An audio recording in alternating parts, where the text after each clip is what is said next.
Close your eyes for a moment and listen with me. Humanity has evolved for millions of years in tune with the natural lights all around.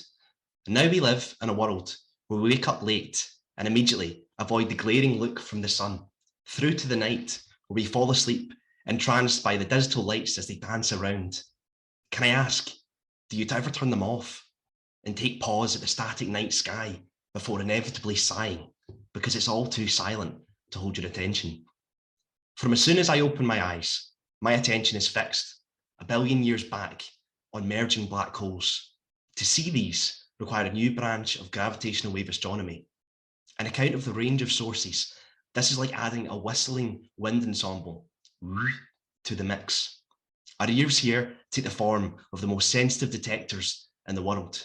Imagine trying to add a grain of sand's width onto the distance from here to the nearest star.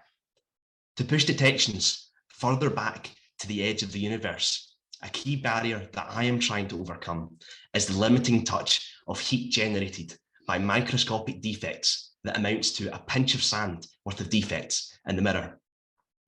Turning now through the wheel of scientific progress, we can understand better their nature and how these defects flare up during measurement.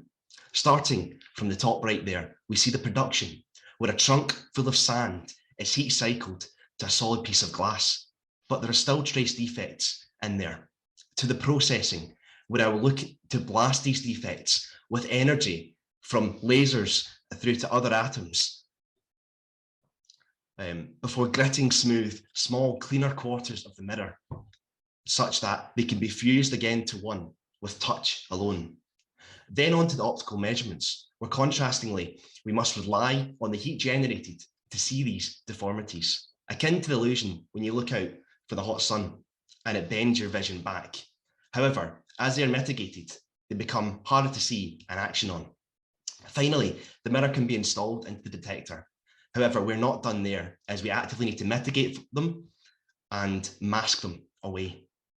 By joining together small, cleaner quarters of the mirror, I'm looking to demonstrate that future detectors are indeed not too hot to sample.